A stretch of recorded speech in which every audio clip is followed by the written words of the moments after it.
बिस्मिल्लाहिर्रहमानिर्रहीम। अस्सलाम वालेकुम स्टूडेंट। आज मैं आपके लिए फेडरल बोर्ड का क्वेश्चन एमसीक्यूज़ लेके हाज़िर हुआ हूँ। आज हम एमसीक्यूज़ सोल्व करेंगे। एमसीक्यूज़ है हमारे पास first, vacuum all electromagnetic wave have the same. वो कहता है वैक्यूम में ऑल इलेक्ट्रोमैग्नेटिक वेव जो है वो सेम किस चीज़ में होती हैं। और स्पीड, बी है एम्पलीट्यूड, सी है फ्रीक्वेंसी, फोर है वेवलेंथ। तो बच्चों हमारे पास जो सेम होती है इलेक्ट्रोमैग्नेटिक वो स्पीड में होती है। क्यों? क्योंकि स्पीड ऑफ लाइट जो आती है वो 3 × 10⁸ आती है। इस वजह से हमारा पहला ऑप्शन है इसमें ट्रू है, स्पीड। क्वेश्चन नंबर 2 है हमारे पास, the relationship between speed, frequency and wavelength of a wave is no. वो कहता है रिलेशनशिप जो आती है स्पीड, फ्रीक्वेंसी, वेवलेंथ और वेव में वो कौन सी होती है। फर्स्ट ऑप्शन है हमारे पास वेव इक्वेशन, सेकंड ऑप्शन है हमारे पास फ्रीक्वेंसी इक्वेशन, थर्ड सी है हमारे पास सिंपल हार्मोनिक इक्वेशन, फोर है वेवलेंथ इक्वेशन। तो बच्चों इसमें हमारे पास ट्रू ऑप्शन है वेव इक्वेशन, जिसमें स्पीड, फ्रीक्वेंसी और वेवलेंथ सारे आपस में रिलेशनशिप आते हैं। फार्मूला इसमें क्या आता है, V=F लैम्डा। थर्ड ऑप्शन है हमारे पास, which of the following form of wave is sound.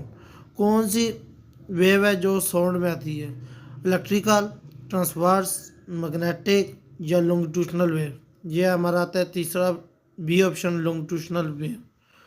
Part 4 है, if a ray of light in a glass incident on a air surface angle greater than critical angle the ray will be.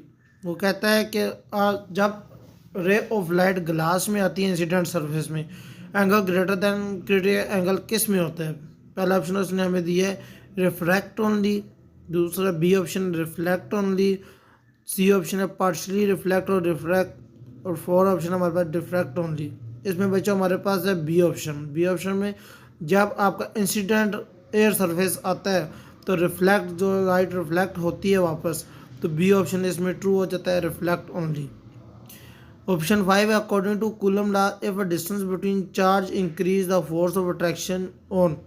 वो कहता है coulomb law में distance जब आता है दो एक फोर्सेस के, जब फोर्स उसकी डिक्रीज इंक्रीज होती है तो उस टाइम उसका डिस्टेंस क्या होता है। तो पहला ऑप्शन उसने हमें दिया will be increase, will be decrease, will be अनचार्ज, will become repulsion. Force और डिस्प्लेसमेंट आप आपस में इन्वर्सली प्रोपोर्शन होते हैं। तो इन्वर्सली प्रोपोर्शन में जब डिस्टेंस उसका इंक्रीज होता है तो इन्वर्सली प्रोपोर्शन में जो उसकी फोर्स होती है बच्चों वो डिक्रीज होना शुरू हो जाती है। सिक्स ऑप्शन है हमारे पास, when we apply more voltage on to an ohm conductor. कहता है कि जब आप वोल्टेज अप्लाई करते हैं ओम कंडक्टर में तो आपको क्या मिलता है, more resistance, decrease in power, more flow of current, less flow of current. इसमें हमारा ऑप्शन जो है वो बी ट्रू है, more flow of current. Seven option है हमारे पास, magnetism is a study of. Electromagnetism में हम किस चीज़ की स्टडी करते हैं, magnetic effect of current, flow of electron, C option, B option है फ्लो ऑफ प्रोटॉन और डी ऑप्शन है फ्लो ऑफ न्यूट्रॉन। इसमें हमारे पास जो है ऑप्शन सी ट्रू है, flow of electron. Eight option है, logic gates are use. Logic gates किस में इस्तेमाल होते हैं, एलडीआर में, डीसी सर्किट में, एनालॉग सर्किट में या हाउस सेफ्टी में।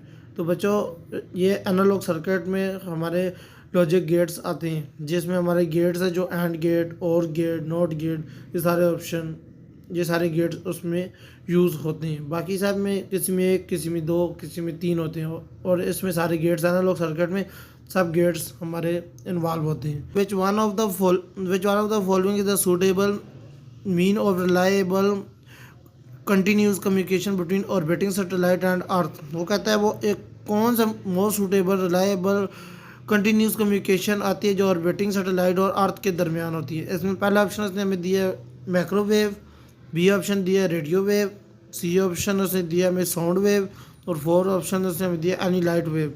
तो बच्चों इसमें ऑप्शन नंबर ए ट्रू है, माइक्रोवेव।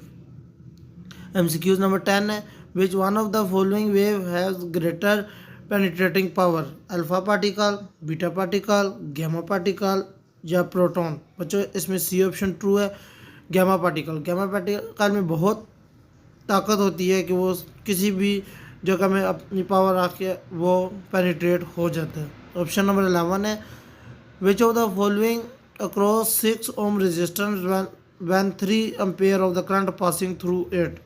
तो उसने हमसे वोल्टेज मांगा है। इसमें हमारे पास फार्मूला था V equal to I R. V equal to I R में हम फार्मूला लगाएंगे। V equal to I R, I की जगह हम पुट करेंगे 3, आर की जगह हम 6 पुट करेंगे, दोनों को मल्टीप्लाई करेंगे, 3 6 आर 18 वोल्ट हमारे पास आ जाएगा। ऑप्शन नंबर सी हमारे पास ट्रू है। If the turn ratio step up transformer is 10 it mean. Turn ratio में बच्चों वो कहता है कि हमारे पास जो रेशो बनती है वो क्या बनेगी। तो बच्चों टर्न रेशो में हमारे पास जो रेशो बनती है वो इक्वल होता है V P equal to V S. अब उसमें हमें वो जो दे रहा है वो वी एस हमें दे रहा है वो 10, तो 10 के साथ मल्टीप्लाई हो जाएगा। तो हमारे पास ये ऑप्शन जो है डी वो ट्रू है। डी में V P equal to 10 V S. बच्चों मुझे उम्मीद है कि आपको ये सब MCQ समझ आएंगे। अगर किसी को किसी MCQ में मसला है तो वो मुझे कमेंट सेक्शन पूछ सकता है। मिलते हैं अगली वीडियो में, तब तक के लिए अल्लाह हाफिज़।